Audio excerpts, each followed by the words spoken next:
नमस्कार दोस्तों, अपराध की जहां में आपका स्वागत है। बात करते हैं आज राजधानी की। यहाँ पर एक हैरत अंगेज कर देने वाला मामला सामने आया है। आप सोचिए, फॉरेंसिक साइंस की एक स्टूडेंट थी जिसने अपने लिव इन पार्टनर को मरवा डाला और घटना को ये दिखाने की कोशिश हुई कि यहाँ पर तो आग लगी है और इस आग की भेंट वो शख्स चढ़ गया है। वाकया आपको पूरा बताता हूँ। ये घटना वाकई चौंका देगी। 6 तारीख की ये वाकया है, इसी महीने की। दिल्ली का तिमारपुर इलाका। तिमारपुर इलाके को जाना जाता है। यहाँ पर काफ़ी यूपीएससी एस्पिरेंट्स आते हैं जो यूपीएससी की तैयारी करते हैं, अलग अलग प्रदेशों से आते हैं, यहाँ रहते हैं, यहाँ कोचिंग लेते हैं। मुखर्जी नगर, तिमारपुर, गांधी विहारी, तमाम ऐसे इलाके हैं जहाँ पर पीजीज में कई सारे स्टूडेंट्स रुकते हैं। यहाँ पर एक घटना हुई जिसमें एक घर में आग लगती है। उसका एड्रेस मैं आपको बताता हूँ। ये दरअसल गांधी विहार में घर है, जहाँ पर जिसको ये 4th फ्लोर पर आग लगती है और गांधी विहार E60 ये मकान नंबर है। और जब पुलिस मौके पर पहुंचती तो रामकेश मीना नाम का एक शख्स है जिसकी उम्र 32 साल है, वो जली हुई हालत में मिलता है। उसकी मौत हो जाती है। जांच की जाती है, वेट किया जाता है कि आग लगने की जो वजह है उसका पता चले। वो रिपोर्ट आती है दिल्ली फायर सर्विसेज से। वो बताते हैं कि ये जो आग लगी थी सिलेंडर ब्लास्ट से लगी थी। इसके बाद पोस्टमार्टम भी होता है। उससे साफ होता है कि पुलिस को थोड़ा वो शक होता है। आसपास के लोग ये, जब पुलिस तहकीकात करती है कि ये लड़का कब से यहाँ रह रहा था, कहाँ से आता है लड़का, तो पता चला कि ये अपनी लिव इन पार्टनर के साथ रह रहा था। अब पुलिस को ये लगता है कि क्या वाकई ये हादसा है या कुछ और है। उसके परिवार को भी इन्फॉर्म किया जाता है, रामकेश मीना के। जाहिर तौर पर परिवार बेहद आहत होता है जब ये सुनता है खबर को। अब इन्वेस्टिगेशन आगे बढ़ती है तो आप सोचिए 6 तारीख से लेकर 18 तारीख को आरोपी पकड़े जाते हैं 3 इसमें। और आप सोचिए शामिल कौन थी, उसकी लिव इन पार्टनर, जिसका नाम जो है पुलिस इन्वेस्टिगेशन में सामने आया है, उसका नाम है अमृता चौहान। इसके अलावा सुमित नाम का एक लड़का गिरफ्तार होता है, एक संदीप नाम का।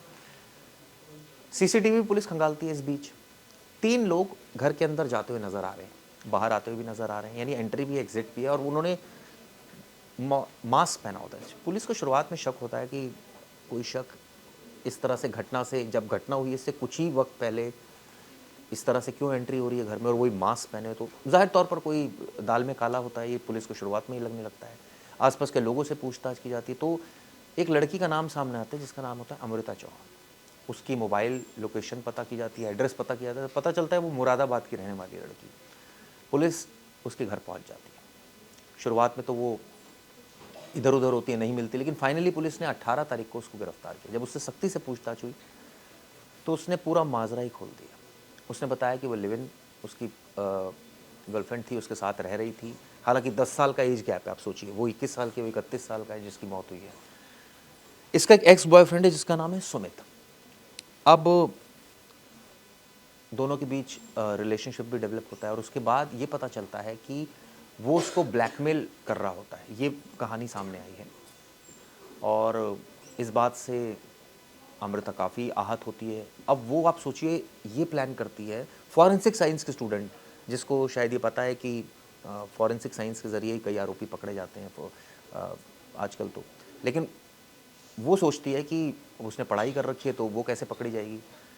वो अपने साथ शामिल करती है अपने बॉयफ्रेंड को, जो एक्स बॉयफ्रेंड होता है, एक लड़के को और शामिल करती है। उनको भी कुछ लालच देती है, वो शामिल हो जाते हैं। इसके बाद वो तीनों घर पहुंचते हैं 6 तारीख को। आप सोचिए, उसका गला घोंटकर पहले उसका मर्डर किया जाता है और उसके बाद सिलेंडर को बिल्कुल, जो उसका जहाँ शव होता है वहाँ बिल्कुल जहाँ सर होता है उसका, रामकेश का, वहाँ पर सिलेंडर को रख दिया जाता है। उसकी नोज़ल खोल दी जाती है और उसके बाद आग लगाकर वो लोग भाग जाते हैं। गेट को अंदर से ही लॉक करते हैं और दूसरे रास्ते से भाग जाते हैं ताकि किसी को शक ना और ये लगे कि पूरा हादसा है। आप सोचिए, बिल्कुल फिल्मी कहानी। क्योंकि ये भी पता चला है, क्राइम वेब सीरीज़ देखती थी, ये भी पता चला है कि आप सोचिए एक लड़की फॉरेंसिक साइंस की स्टूडेंट है, वो ये भूल जाती है कि उसको लगता है वो पकड़ी नहीं जाएगी, उसको लगता है पोस्टमार्टम नहीं होगा बॉडी का, उसको लगता है कि सीसीटीवी आजकल तो हर जगह लगे होते हैं। तो अब समझ नहीं आया कि एक एज फैक्टर भी है, तभी शायद उन्होंने इस तरह का क्राइम किया। अब पुलिस जब एनालाइज करती है सारी चीज़ों को तो आप सोचिए, लड़की को अरेस्ट करती है। इनके पिता का नाम राजवीर सिंह है और ये मुरादाबाद की रहने वाली है। इसके अलावा इस पूरे मामले में उसकी सीडीआर भी चेक की जाती है। जब सीडीआर चेक होती है तो जिस दिन ये घटना हुई थी 6 तारीख को, उसी दिन उसका मोबाइल घटना लोकेशन के आसपास था। क्लियर हो जाता है कि ये तो कुछ बोल रही थी, ये पहले बोल रही थी मैं मुरादाबाद में हूँ घटना वाले दिन, ये तो सेम डे में ये तो वही नज़र आ रही है। तो पूरा मामला खुल जाता है। अब इस मामले में इन्वेस्टिगेशन में जैसे इसका मोबाइल भी स्विच ऑफ जाता है जब पुलिस शुरुआत में इसको पकड़ने की कोशिश करती है, इससे बात करने की, तो फाइनली इसके घर ही पहुंच जाती है पुलिस, और तब ये कुछ और कहानी कुक कर रही होती है। आप सोचिए, इसने मर्डर किया, इसको फायर पूरा इसका ऐसा रूप दिया कि आग लगी हुई, और उसके बाद ये अपने घर पहुंच जाती है और 5-6 दिन, कई दिनों से अपने घर पे रह रही होती है, 6 तारीख से 18 तारीख तक, जब तक गिरफ्तार नहीं होती है। और ये घर वालों को भी ऑब्वियसली कुछ नहीं बताती, इनके आपस में आरोपियों की बात भी हो रही होती है, इनको डर भी लग रहा होता है, हो सकता है पकड़े ना जाएं, इनको ये भी पता होता है कि पुलिस इन्वेस्टिगेशन कर रही है। लेकिन आप सोचिए, बड़े स्मार्टली पुलिस ने ये काम किया ताकि आरोपियों को भनक ना हो, वो मौका छोड़ के ना भाग सके, पुलिस अपनी इन्वेस्टिगेशन करती रहे। और बिल्कुल जब इनके पास पहुंची तो इन्होंने सारा कुछ बता दिया, और ये बताया कि ये रामकेश मीना से इसी साल मई में मिली थी और दोनों फ्रेंड हो गए थे और बहुत सीरियस रिलेशनशिप में आ गई थी, ये कहती है। यानी कि आप सोचिए 4-5 महीने बड़ा सीरियस रिलेशनशिप बता रही है उसको, और ये कहती है कि उसने कुछ ऑब्सीन वीडियोज़, यानी कि उसकी अश्लील तस्वीरें, वीडियोज़ हार्ड डिस्क में रख ली थी।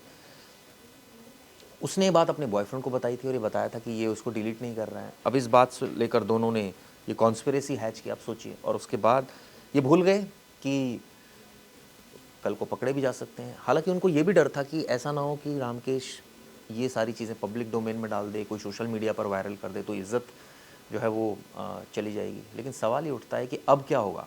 अब तो गिरफ्तार हो गए, अब तो ताउम्र जेल में काटनी पड़ेगी। ये बीएससी फॉरेंसिक साइंस की स्टूडेंट है और ये क्राइम वेब सीरीज़ देखती थी, इस तरह की जानकारी निकल कर सामने आ रही है। आप सोचिए, इसमें जो आरोपी है वो डिस्ट्रीब्यूटर रहा है एलपीजी गैस सिलेंडर का, यानी उसको ये पता था कि एलपीजी गैस सिलेंडर में आग किन परिस्थितियों में लगती है, कैसे लगती है, कितने वक्त में लगती है, और इसलिए वो वहाँ पर आग लगाकर और लाइटर जलाकर भाग गए थे। एक और इन्होंने काम किया, शव के ऊपर इन्होंने घी डाल दिया, तेल डाल दिया और वाइन डाल दी, ताकि पूरी तरह से ये लगे कि ये शख्स जो है वो जल गया, नशे में था, रहा होगा, जल गया, या जल्दी आग पकड़ जाए, ये भी मकसद हो सकता है। और अपने साथ ये हार्ड डिस्क ले गए, लैपटॉप भी मौके से ले गए, उसके 2 लैपटॉप थे और कुछ और बिलोंगिंग ले गए, ताकि कोई सबूत ना रह जाए, कि ये साफ़ हो जाए कि देखिए जी, अब कोई सबूत भी नहीं है, ये भी मर गया। लेकिन इनको ये पता नहीं था कि जो हमारी जो दिल्ली पुलिस है बहुत स्मार्ट है। अब इस मामले में अमृता चौहान, सुमित कश्यप, संदीप कुमार, तीनों को गिरफ्तार कर लिया है।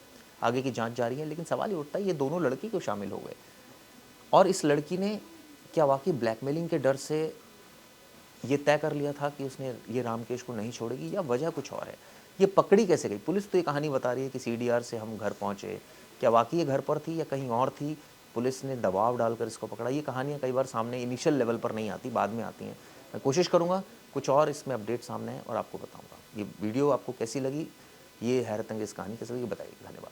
जैसे कि मैं सो रहा हूँ तो पिताजी को जगाना है मुझे, तो वो डायरेक्ट उठाने के बजाय, और हिंसा की परंपरा मेरे यहाँ नहीं थी सौभाग्य से, तो वो क्या करते थे कि उस कमरे में आ जाएंगे या बाहर से गुजरेंगे और चौपाई बोलेंगे, प्रात काल उठ के रघुनाथा